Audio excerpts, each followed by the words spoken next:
북한이 이번에 쏘아올린 ICBM급을 놓고 불과 24일 전에 발사했던 화성 14형보다 더 진전됐다는 평가가 나오고 있습니다.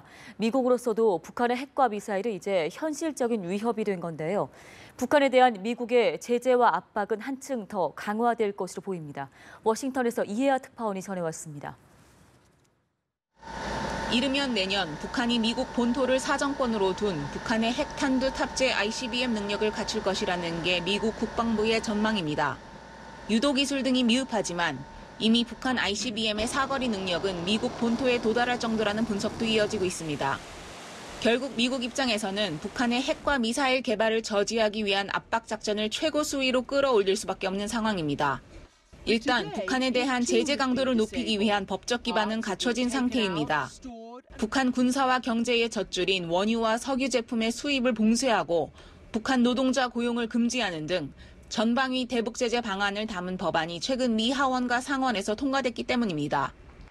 앞으로 열흘 안에 도널드 트럼프 대통령이 법안에 서명하면 이 법안은 발효되고 트럼프 정부는 대북 제재 수위를 한층 끌어올릴 것으로 보입니다. 여기에 이란식 세컨더리 보이콧의 적용, 즉 북한과 거래하는 모든 제3국 개인과 단체를 제재하자는 여론이 미국 내에서 확산되고 있습니다.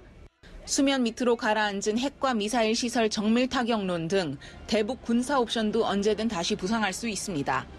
유엔 안전보장이사회의 새로운 대북 제재 결의안 마련에 있어서도 미국은 더 큰 목소리를 낼 수 있습니다. 거듭된 경고에 잇단 ICBM 도발로 화답한 북한인 만큼 그동안 초강경 제재에 난색을 표시해온 중국과 러시아의 입지는 줄어들 수밖에 없습니다. 워싱턴에서 연합뉴스 이하입니다.